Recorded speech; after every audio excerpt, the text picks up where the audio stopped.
Hello, everyone. I'm your sleep sinners for tonight, here to guide you into a peaceful and mysterious slumber. I know many of you use these videos to help you fall asleep. So before we begin, don't forget to like the video and subscribe to the channel. Also, I'd love to know where are you watching from and what time is it for you right now. Go ahead, get comfortable, relax, and let the rain and stories take you away. Echoes of the Euro mines, Russia. The voice on the recorder was small, fragile, a child singing in Russian, but there were no children for hundreds of kilometers in any direction of the abandoned Chelyabinsk 40 mine complex. Dr. Yelena Sorkina pressed the device closer to her ear as the sweet, innocent voice echoed through static. Baju Bajuski Baju, Anilo Zisha Nakraju, an ancient lullaby warning children not to sleep near the edge of the bed, or the little gray wolf would come and drag them away into the woods. Her colleague Mikhail's voice cut in on the recording. Day 4, 2:17 a.m. I'm hearing it again. The singing. It's closer now. Then silence. Just like the 5 other members of the Geological Survey team who had disappeared without a trace. Yelena clicked off the recorder and stared at the mine entrance looming before her. Command had sent her, the team's only remaining member who'd stayed behind at base camp, to find out what happened. But as the wind whistled through the rusted Soviet-era warning signs, she already knew. Something in the darkness was singing. They weren't my friends. His eyes darted to the window. We were strangers on a guided expedition, but something followed us up the mountain. Something that can move through snow like it's water. His voice cracked. It's why the guide triggered the avalanche. He was trying to bury it. You need rest, Ellis said professionally, though a chill had nothing to do with the sub-zero temperatures outside crawled up her spine. Dr. Keller will check on you soon. As she turned to leave, his fingers caught the edge of her scrubs. Don't go out in the snow, Liam warned. And whatever you do, don't trust anyone who comes in from the cold. Ellis nodded noncommittally and stepped into the hallway, the automatic door sliding shut behind her. The clinic was unusually quiet tonight. Just 3 staff and 2 other patients, all scheduled for evac once the storm cleared. But the forecast showed no break for at least 48 hours.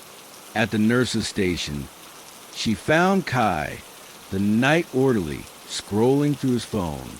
Our new patient's awake, she said, picking up her tablet to update Liam's chart, and totally freaking out about something in the snow. Kai looked up, his face illuminated by the blue light of his screen. Can you blame him? Dude literally got buried alive. He tilted his phone to show her footage from a news outlet. Check this. They're saying it's the worst avalanche in this region in 20 years. Ellis glanced at the aerial footage of the mountain face, a massive swath of white torn away to reveal dark rock beneath. Any word on other survivors? Nope. Search and rescue called it off when the storm hit. They think. The lights flickered, plunging the hallway into darkness for 3 heartbeats before the backup generator kicked in. When they came back on, Dr. Keller was striding toward them, her silver hair pulled back in a severe bun. That's the 3rd time tonight, the doctor said, frowning. Kai, go check the generator. Make sure it has enough fuel to last us through tomorrow at least. On it, Kai said, pushing away from the desk. And take the radio with you, Dr. Keller added. Ours keeps cutting out. Ellis waited until Kai had disappeared down the stairs before speaking. Dr. Keller, the avalanche victim, Liam Novak, he's saying some pretty weird stuff about something in the snow hunting people. Dr. Keller's expression softened slightly. Post-traumatic stress. Not unusual given what he's been through. She glanced out the window at the relentless snow. How are his stats? Stable. Temperature still low, but coming up. No signs of internal bleeding, but his frost-nipped extremities need monitoring. Good. I'll look in on him. Dr. Keller started toward room 204, then paused. Ellis, when Kai returns, have him bring in more firewood from the shed. If the power goes out completely, we need to keep the patients warm the old-fashioned way. Ellis nodded, though a twist of unease formed in her stomach. The last thing she wanted was for anyone to go outside tonight. As she watched Dr. Keller disappear into room 204, the security monitor behind the desk caught her eye. The camera overlooking the clinic's front entrance showed nothing but a wall of white. And then, just for a second, a dark shape moved across the screen. Ellis leaned closer, but it was gone. Probably just snow falling from the roof, she told herself. Not something hunting in the blizzard. Definitely not that. The next hour passed without incident. Ellis checked on their other patients. An elderly man recovering from pneumonia and a teenage girl with a broken leg from a skiing accident. Before returning to the nurse's station, the radio crackled with static as she tried again to reach the village below. But the storm was blocking transmission. When Kai returned from the generator room, his cheeks were flushed from the basement's cold. Generator's fine, but we've only got about 30 hours of fuel left, he reported. And something weird. The emergency exit door down there was open a crack. Snow was blowing in. Ellis frowned. Did you close it? Yeah, had to force it shut against the wind. He rubbed his hands together. So what's the deal with our avalanche guy? Dr. Keller said he's been through hell. He thinks something caused the avalanche. Something that hunting survivors. Kai's eyebrows shot up. Like an animal? A snow leopard, maybe? I don't think that's what he meant. Ellis lowered her voice. He specifically said, don't trust anyone who comes in from the cold. Creepy, Kai said, though he didn't sound particularly concerned. At 25, only a few years younger than Ellis, he had the unshakable confidence of someone who'd never faced real danger. Want me to get that firewood now? Ellis hesitated. Maybe wait until morning? It's really coming down out there.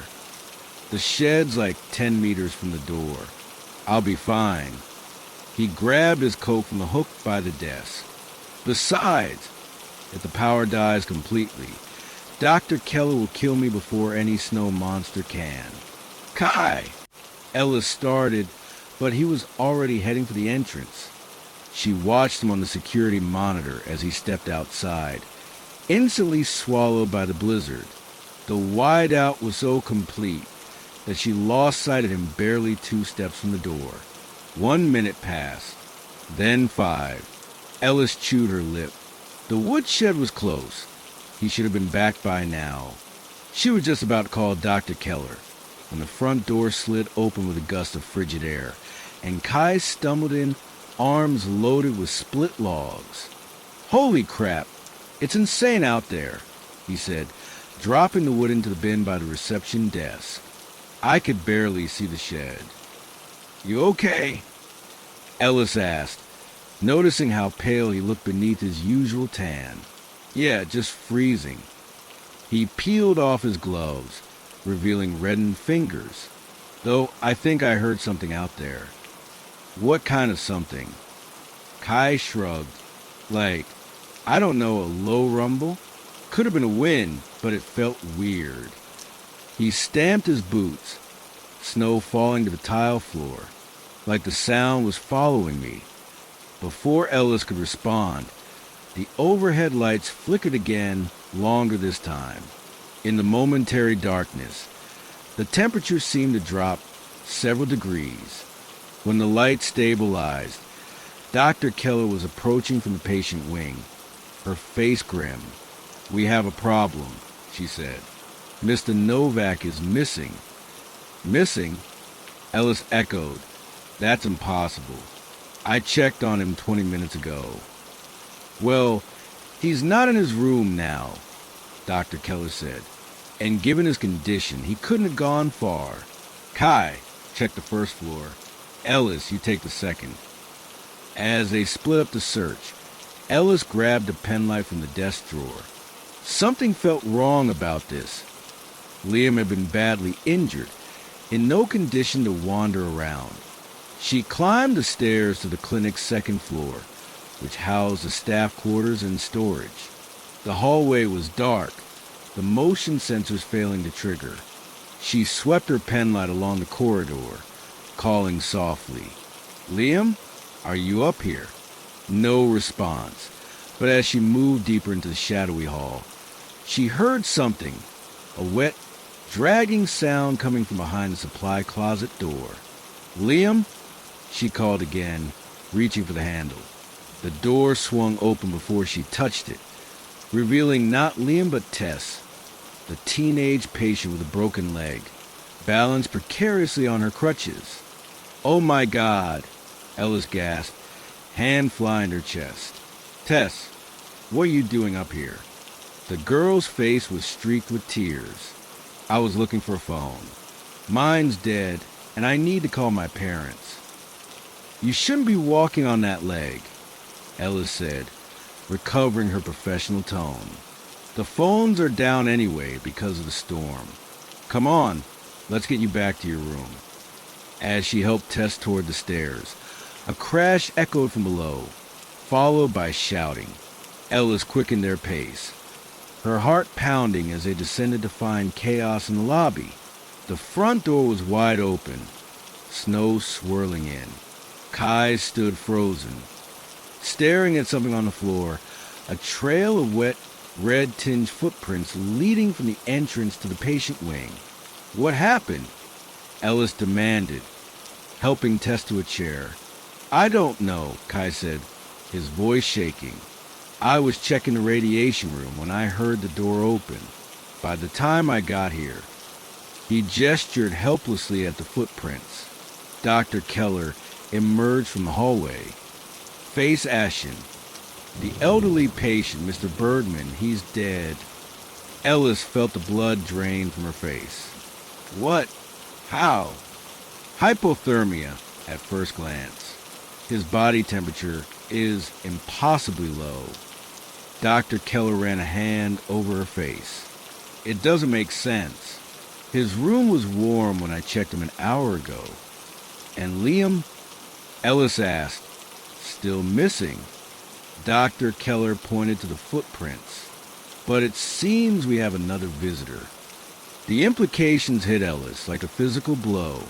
Someone, or something, had come in from the blizzard, and now one patient was dead, another missing. "Don't trust anyone who comes in from the cold. We need to secure the clinic," she said, surprised by the steadiness in her voice. "And find Liam before whatever made those footprints does." They locked and barricaded the front entrance, using furniture to block the doors. Kai found a hunting rifle in Dr. Keller's office. "For emergencies," she explained tersely, and they agreed he would guard Tess in the staff lounge while Ellis and Dr. Keller continued searching for Liam. "We'll check room 204 again," Dr. Keller said. "Maybe we missed something." As they walked, Ellis couldn't help noticing how the wet footprints seemed to have disappeared halfway down the hall, as if their owner had simply evaporated. Room 204's door was still open, the bed empty and rumpled. The four-stand lay toppled on the floor, the bag leaking fluid onto the tiles.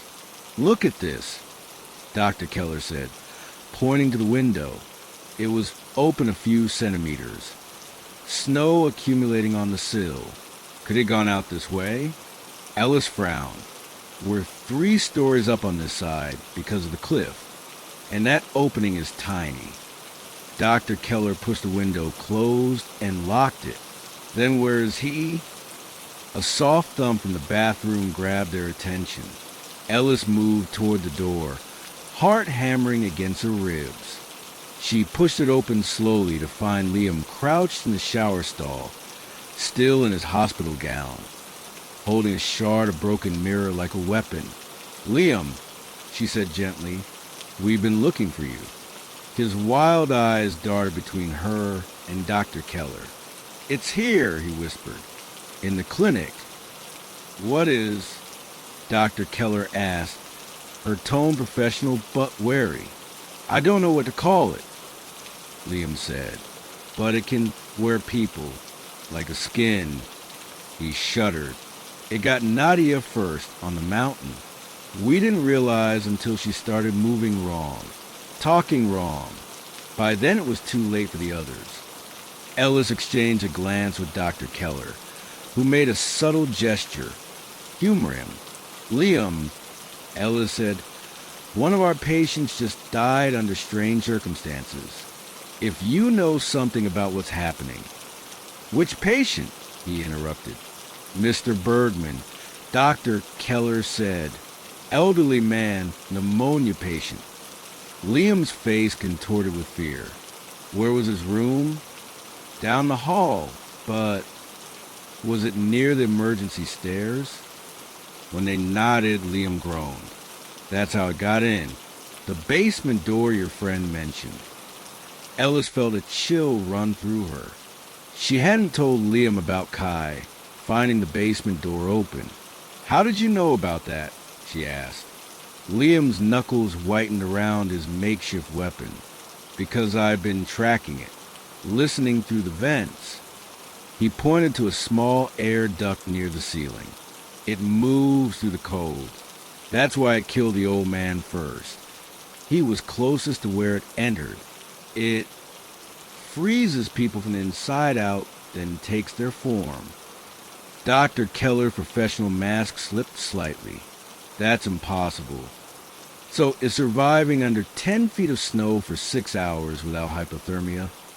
Liam countered. "But here I am. Check your records. My core temperature never dropped below normal, did it?" Ellis remembered being surprised by that when he was brought in.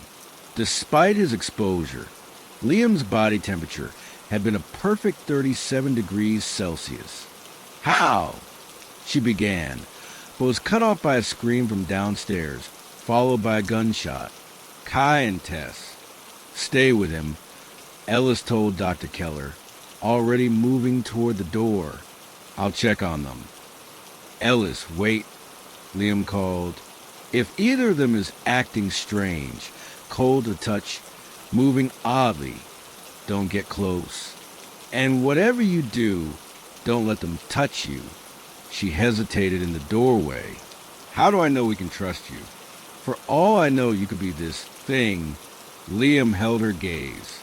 "You took my temperature when I arrived. If I were it, you'd be dead already." The logic was twisted, but in the moment, it was enough. Ellis nodded and sprinted for stairs. The staff lounge was eerily silent when she arrived. The door stood ajar, and Ellis pushed it open slowly, bracing for the worst. The rifle lay on the floor, unfired despite the sound she'd heard. Of Kai and Tess, there was no sign, until she spotted a trail of water leading to closet. "Kai!" she called softly. "Tess!" The closet door creaked open, revealing Tess huddled inside, tears streaming down her face. "He tried to kill me," the girl sobbed. "Kai just changed. His eyes went all wrong, and his skin was like ice." He grabbed my arm. She pulled up her sleeve to reveal a handprint-shaped bruise. The skin blistered as if burned by extreme cold. "Where is he now?" Ellis asked, helping Tess to her feet. "I hit him with my crutch and ran. I think I heard him go toward the kitchen." Tessa's eyes widened. "What's happening? Is Kai sick?" Ellis made a split-second decision. "Yes. It's a rare condition that can happen in extreme cold. We need to get somewhere warm and secure." She helped Tess to the reception area, away from the residential wing, and barricaded them in the small security office where the monitors gave views of the entire clinic through the screens. They watched as Dr. Keller and Liam emerged from room 204, moving cautiously down the hallway. "That's the avalanche guy?" Tess asked, peering at the monitor. "Yes, his name is Liam. He might know what's happening to Kai." Ellis tried the radio again, desperate for any outside contact, but got only static. On the monitors, she saw Dr. Keller and Liam checking rooms methodically. Another screen showed the kitchen, dark and apparently empty. "There!" Tess suddenly pointed at the monitor, showing the clinic's rear entrance. A figure that looked like Kai was dragging something large and heavy through the snow toward the door. Something that looked disturbingly like a human body wrapped in plastic. "Is that—" Tessa's voice faltered. Before Ellis could respond, the lights went out completely. In the darkness, the emergency exit sign cast an eerie red glow over them as the generator failed. When the backup battery powered up the security monitors a moment later, Kai was gone from the screen. So was whatever he'd been dragging. "We need to warn the others," Ellis said, reaching for the door. "Don't leave me," Tess pleaded, grabbing her arm. Ellis hesitated, then picked up a heavy flashlight that could double as a weapon. "Stay behind me. We'll find Dr. Keller and Liam, then barricade ourselves somewhere until help comes." As they stepped into the darkened hallway, the temperature had dropped significantly. Their breath fogged in front of them, and a thin layer of frost had begun to form on the walls. "It's like it's turning the whole building into a freezer," Tess whispered. They moved slowly through the reception area, the only sound their cautious footsteps and Tessa's labored breathing. The main entrance remained secure, but ice had begun to form around the edges of the barricaded door. A noise from the cafeteria stopped them, a rhythmic thumping, like something heavy being dragged across the floor. Ellis raised a flashlight, its beam cutting through the darkness to illuminate the cafeteria door. It was open just a crack, a sliver of deeper darkness. "We should go the other way," Tess whispered. Ellis nodded, turning to lead them toward the patient wing, and found herself face to face with Kai, or something wearing Kai's face. His skin had a bluish tint, and his eyes were clouded white with frost. When he smiled, his teeth seemed sharper, more numerous than they should be. "Ellis," he said, his voice distorted as if speaking through water. "I've been looking for you." Ellis reacted instinctively, shoving Tess backward as she swung the heavy flashlight at Kai's head. It connected with a sickening crunch, but instead of blood, the impact released a spray of crystalline particles, like pulverized ice. Kai didn't flinch. His hand shot out, fingers elongating impossibly as they reached for Ellis's throat. She stumbled back, barely avoiding his touch. "Run!" she shouted to Tess, who was frozen in horror. The thing wearing Kai's face tilted its head at an unnatural angle. "You can't run from the cold," it said, the words garbled as frost spread from its mouth. "You can only join it." Ellis grabbed Tess and half-dragged her down the hallway toward the patient wing. Behind them, Kai followed at an unhurried pace, as if confident they had nowhere to go. "What is that thing?" Tess gasped as they turned a corner. "I don't know," Ellis admitted. "But Liam was right. It's not human." They burst through the double doors into the patient wing, nearly colliding with Dr. Keller and Liam. "It's Kai," Ellis panted, "or something pretending to be him." Liam's eyes widened. "We need fire," he said immediately. "It's the only thing that weakens them." Dr. Keller asked sharply. "There's more than one?" A crash from the direction they'd come answered her question. Through the small windows and the double doors, they could see Kai advancing, and behind him, another figure that moved with the same wrong, fluid motion. Is that Mr. Bergman? Ellis asked, recognizing the elderly patient who had supposedly died. They don't stay dead if the core isn't destroyed, Liam explained grimly. Fire is the only way. Dr. Keller took charge. The emergency flares, she said, in my office, and there's an oxygen tank in the supply room. We can make a flamethrower. They moved as a group down the corridor, Liam supporting Tess, while Ellis and Dr. Keller led the way. Behind them, the double doors burst open as Kai and a reanimated Mr. Bergman pursued. Why is this happening? Ellis asked Liam as they hurried. What are these things? Indigenous legend calls them winter walkers, parasites that hibernate in the deep ice. Liam replied. Our guide said climate change is melting their ancient prison. Our expedition was the first to encounter them in centuries. They reached Dr. Keller's office, and the doctor quickly retrieved a box of emergency flares from a cabinet. Here, she said, handing one to each of them. Last resort only. We could burn the whole place down.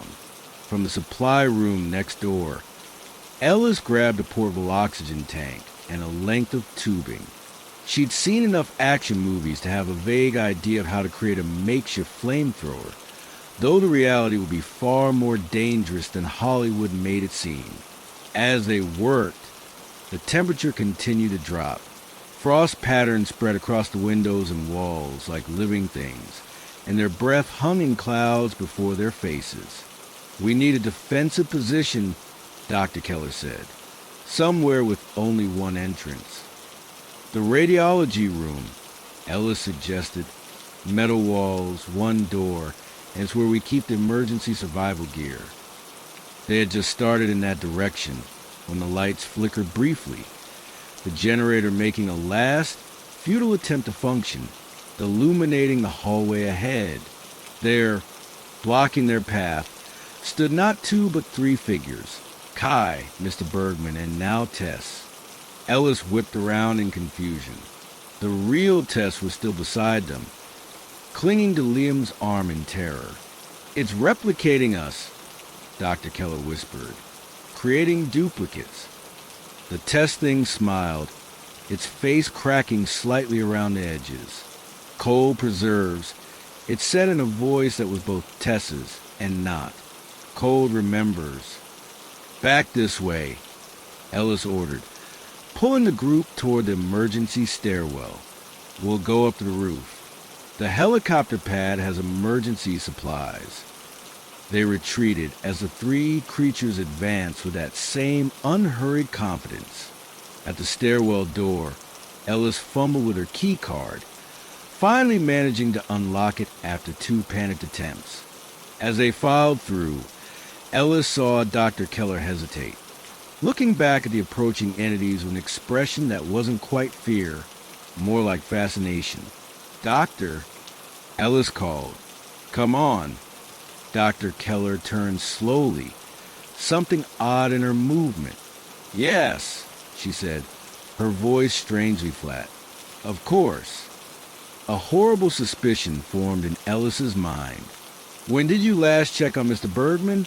She asked as the doctor approached. Dr. Keller blinked. An hour ago. Why? Ellis stepped back, raising her makeshift flamethrower. No, I was with you when we found out he was dead. You never checked him alone. Dr. Keller's face remained impassive for a moment, then stretched into an unnatural smile. Clever nurse, she said, her voice deepening, developing the same watery quality as Kai's. But too late. The skin of her throat rippled, frost patterns spreading up her jaw. Ellis didn't wait to see more. She triggered the oxygen tank and used her lighter to create a burst of flame that caught the thing, wearing Dr. Keller's face across the chest. It shrieked, a sound no human throat could make, and staggered back as flames engulfed its upper body. The disguise melted away, revealing glimpses of something pallid and segmented beneath. like a massive insect made of translucent ice.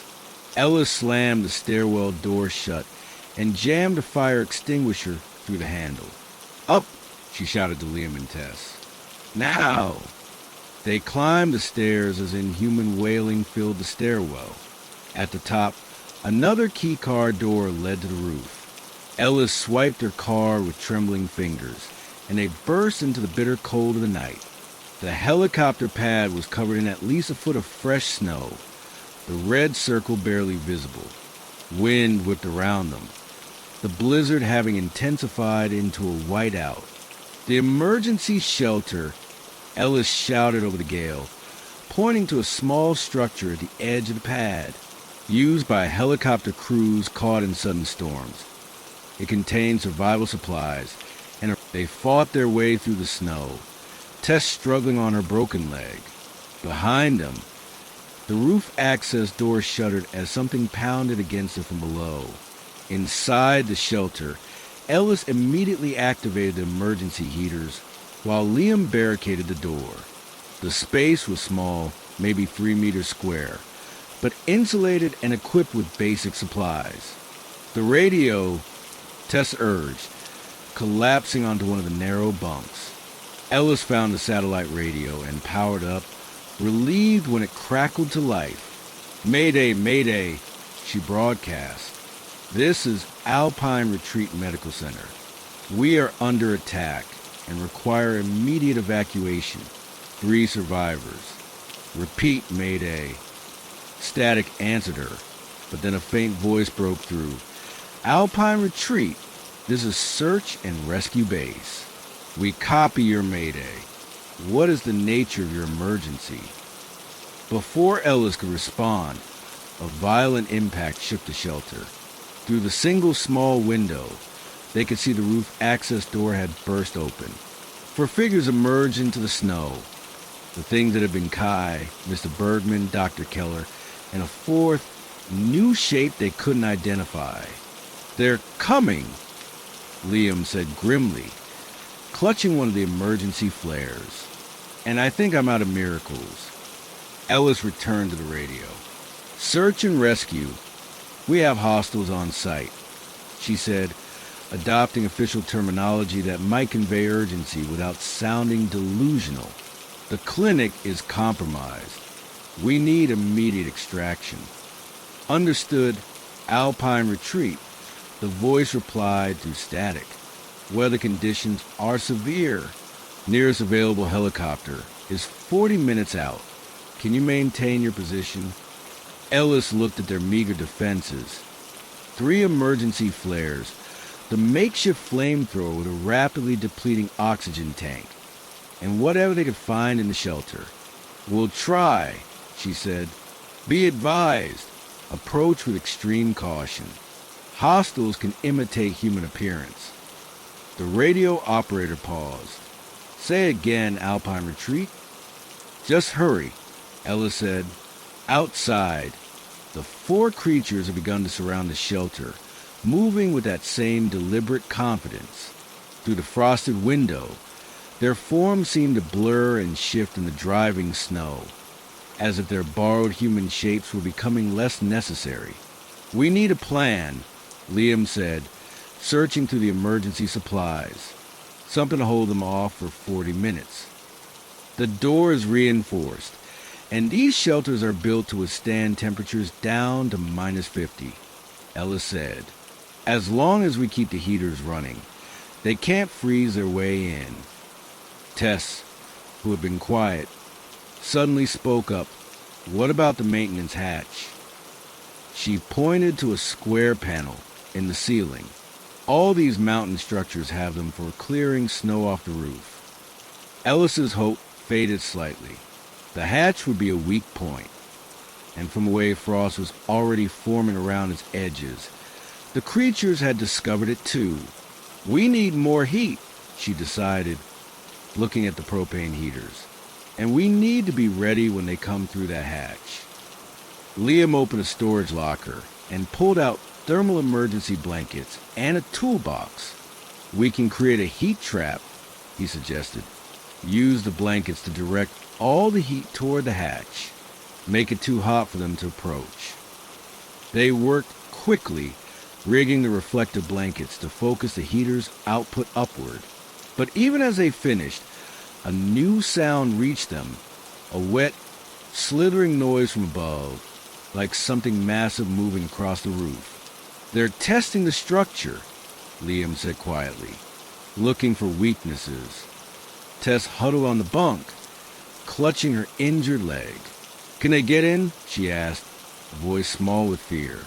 Before anyone could answer, a section of the ceiling bulged inward, frost spreading outward from the point of impact like a living thing. Another blow dented the metal further. "They're stronger now," Liam observed grimly, working together. Ellis positioned herself beneath the hatch, flamethrower ready. "When it opens, aim for their cores," she instructed. "If Liam's right, we need to completely destroy them, not just damage the outer form." The pounding intensified, the entire shelter vibrating with each impact. Snow sifted through growing cracks in the ceiling panels. "Ellis," Liam said suddenly, "if we don't make it, you should know that I wasn't completely honest." She glanced at him. Flamethrowers still aimed upward. "About what?" "I wasn't just a random tourist on that expedition. I'm a glaciologist. We were specifically looking for evidence of these creatures." His face was taut with guilt. Indigenous stories describe them perfectly. Parasites that hibernate in ancient ice, awakening during thaws to hunt and multiply. My team thought it was just folklore. "You led them here," Ellis realized. "Not intentionally," Liam insisted. "But yes, by drilling core samples, we may have released them. I'm sorry." Before Ellis could respond, the hatch burst open with a screech of tearing metal. Snow and frigid air poured in, followed by something that no longer bothered with human disguise. It was massive, its body segmented like a centipede but translucent as ice. Multiple limbs ended in razor-sharp points, and what might have been a head swiveled toward them, opening to reveal rows of crystalline teeth. Ellis triggered the flamethrower, sending a jet of fire into the creature. It recoiled with that same inhuman shriek they'd heard before, its outer layer melting away. But behind it, 3 more shapes were visible, clustering around the opening. "There are too many," Tess cried. Liam lit one of the emergency flares, its intense red flame casting bizarre shadows as he thrust it toward another creature attempting to squeeze through the hatch. The thing's flesh sizzled on contact, releasing a cloud of... But the oxygen in Ellis's makeshift weapon was running out, the flame growing weaker. And outside, through the window, she could see more shapes moving in the snow. At least a dozen now, some still wearing their stolen human forms, others having abandoned the pretense. "They're multiplying," she realized with horror, using the clinic patients and staff as templates. The radio crackled. "Alpine retreat. This is search and rescue. Helicopter is 30 minutes out. What's your status?" Ellis doubted they had 30 minutes. The creatures were becoming more organized, their attacks more strategic. As she watched, one of them, the one that had been Kai, pressed its face against the window, frost spreading outward from the contact point, weakening the glass. "We need more heat," Liam said desperately, something to drive them back. Ellis's eyes fell on the propane tanks feeding the heaters. A terrible idea formed in her mind. "If we can't escape," she said slowly, "we need to make sure these things don't spread beyond the mountain." Liam followed her gaze to the propane tanks and nodded grimly. "A last resort. What are you talking about?" Tess asked, panic rising in her voice. "We're not there yet," Ellis assured her, though the oxygen tank sputtered as she fired another burst at a creature trying to force its way through the hatch. But we need to be prepared. The window cracked as the Kai thing pressed harder, ice spreading through the fractures. Outside, the storm was beginning to ease, stars occasionally visible through breaks in the clouds. In the distance, Ellis thought she could see lights, the village and the valley below, unaware of the horror taking place on the mountain above. 20 more minutes, she told herself. They just needed to hold out 20 more minutes. But with each passing second, the creature's assault intensified. The hatch was now fully open, defended only by their dwindling fire weapons. The window continued to crack, spiderwebs of ice spreading across its surface. And then Ellis's flamethrower died, the oxygen tank empty. Last flare, Liam warned, holding up their final defense. The radio crackled again. Alpine retreat. We have visual on your location. ETA 15 minutes. Confirm status. Ellis reached for the radio, but before she could respond, the window shattered inward, sending shards of ice and glass across the shelter. The Kai thing slithered through the opening, its body now a grotesque hybrid of human and crystalline parasite. Light it, Ellis shouted, grabbing the toolbox and swinging it at the creature. Liam ignited the final flare and thrust it directly into the thing's chest. The creature convulsed, its outer layer melting to reveal the alien form beneath. But even as it thrashed, more shapes appeared at the window, and above, through the hatch, the largest creature yet began to descend. Search and rescue. Ellis gasped into the radio as she backed away from the burning Kai thing. We are overrun. Approach with extreme caution and bring flamethrowers if possible. These things are vulnerable to heat. Static crackle, then copy that. Alpine retreat. Be advised we're bringing thermal equipment as requested. As the largest creature dropped into the shelter, Ellis made her decision. Liam, get Tess to the roof. Now! While Liam helped the injured girl toward the hatch ladder, Ellis positioned herself between them and the advancing creatures. The burning Kai thing had collapsed into a puddle of steaming liquid, but the others pressed forward undeterred. What are you doing? Liam called down once he'd helped Tess onto the roof. Ellis was unscrewing the valve on one of the propane tanks. Buying us time, she said. Get as far from the shelter as you can. She didn't wait to see if they obeyed. The creatures were almost upon her, their crystalline limbs reaching with unnatural precision.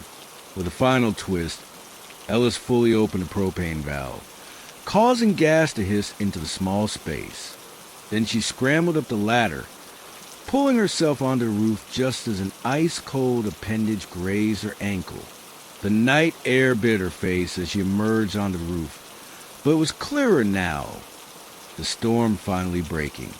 Liam and Tess had made it to the helicopter pad, waving desperately at approaching lights in the sky. Behind Ellis, the creatures were pouring out the hatch and window, their translucent bodies glittering in the moonlight. There were dozens now, a silent army of winter predators awakened from ancient slumber. She backed away, calculating the distance to the helicopter pad. Too far. She'd never make it before they caught her, but she didn't need to. From her pocket, Ellis drew a cigarette lighter, one she'd used earlier for the flamethrower. The propane would have filled the shelter by now. What are you waiting for? Liam shouted. Run! The leading creature, the one wearing Dr. Keller's partially melted face, tilted its head as if puzzled by her hesitation. Cold preserves, Ellis said, echoing its earlier words. But fire cleanses. She flicked the lighter and tossed it through the open hatch. The explosion was instantaneous and devastating. A fireball erupted from the shelter, engulfing the nearest creatures in searing heat. Ellis was thrown backward by the blast, landing hard on the snow-covered roof as pieces of burning debris rained down around her. Through ringing ears, she heard the helicopters approach, its searchlight sweeping across the chaos. Where the creatures had stood, there was now only steam rising from rapidly melting puddles. Dazed, Ellis tried to stand but found her legs wouldn't cooperate. The blast had done more damage than she'd realized. As darkness crept into the edges of her vision, she saw Liam running toward her, his face illuminated by the flames still consuming what remained of the shelter. "Stay with me," he was saying, though his voice seemed to come from very far away. "The helicopter's almost here." Ellis wanted to respond, to warn him to check for survivors among the creatures, but her mouth wouldn't form the words. The last thing she saw before consciousness faded was a helicopter touching down on the pad. Rescue workers in thermal gear spilling out onto the snow. She woke to the steady beep of a cardiac monitor and the smell of antiseptic. For one terrifying moment, Ellis thought she was back in the clinic, that everything had been a nightmare. But the room around her was different, larger, more modern, with sunlight streaming through half-drawn blinds. "Welcome back," said a familiar voice. Ellis turned her head to see Liam in a chair beside her bed, his own injuries bandaged but clearly on the mend. Where? Her throat was painfully dry. "Geneva University Hospital," he supplied, offering her a cup of water with a straw. "You've been here for 3 days. Second-degree burns and concussion, but the doctors say you'll make a full recovery." Ellis sipped the water gratefully. "Tess, she's fine, already discharged." Her parents were very grateful. Liam's expression grew serious. "You saved us all, you know. If those things had made it to the village." The memory of the creatures returned in vivid detail. Their unnatural movement, the cold that radiated from their stolen bodies, the way they multiplied. "Are we sure they're all gone?" she asked. Liam hesitated. The recovery team did a thermal sweep of the entire mountain. No sign of abnormal cold spots or unusual readings. The explosion and subsequent fire seemed to have destroyed them completely. He leaned forward. "But there's something else you should know." Ellis braced herself. "What?" "I told the authorities everything. About the expedition, the indigenous legends, what we encountered. At first, they thought it was trauma-induced illusion, but then... "Then what?" "They found remains," Liam said quietly. "Not human remains. Something else. Crystalline structures unlike anything in the biological record. They're being studied now, under strict thermal containment." Ellis felt a chill that had nothing to do with the hospital's air conditioning. "So they believe us?" "A special research unit has been established. They're calling it a previously unknown extremophile species, possibly preserved in deep ice for millennia." Liam ran a hand through his hair. "Climate scientists are already using it as another warning about what might be released as the permafrost melts." Ellis closed her eyes briefly, remembering the creature's words. Cold preserves. Cold remembers. What else might be awakening in the warming Arctic? What ancient horrors might humanity face as the planet heated? "There's more," Liam continued. The village reported 5 other hikers missing in the same area over the past month, all during unusual warm spells that melted sections of the glacier. "You think they encountered the same things we did?" "I think what we faced wasn't the first awakening, just the first time anyone survived to tell about it." Liam's gaze was intense, which is why I've been asked to lead a research team, to find these things before they find more people. Ellis struggled to sit up. "You're going back out there? After what happened? With proper equipment?" thermal weapons, knowing what we're dealing with. He shrugged. Someone has to. And I need people I can trust. People who've seen them firsthand. The request hung unspoken between them. Ellis thought of her nursing career, the safety of hospital routine, then remembered the faces of her colleagues, distorted by the parasitic invaders.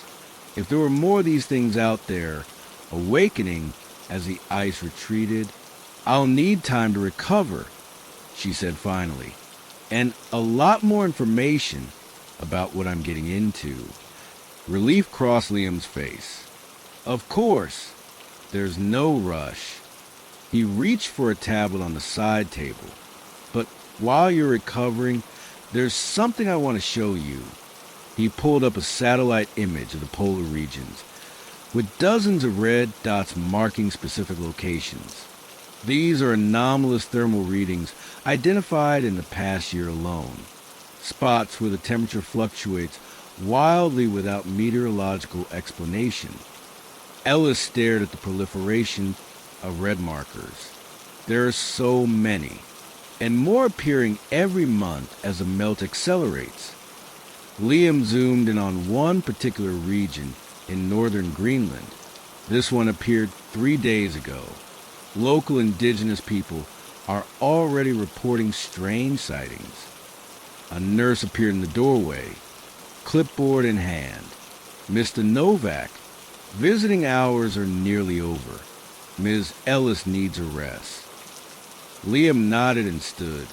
"Think about it," he told Ellis. "The team leaves in 2 weeks."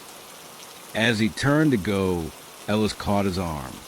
"Liam, that night in the clinic, how did you know so much about them?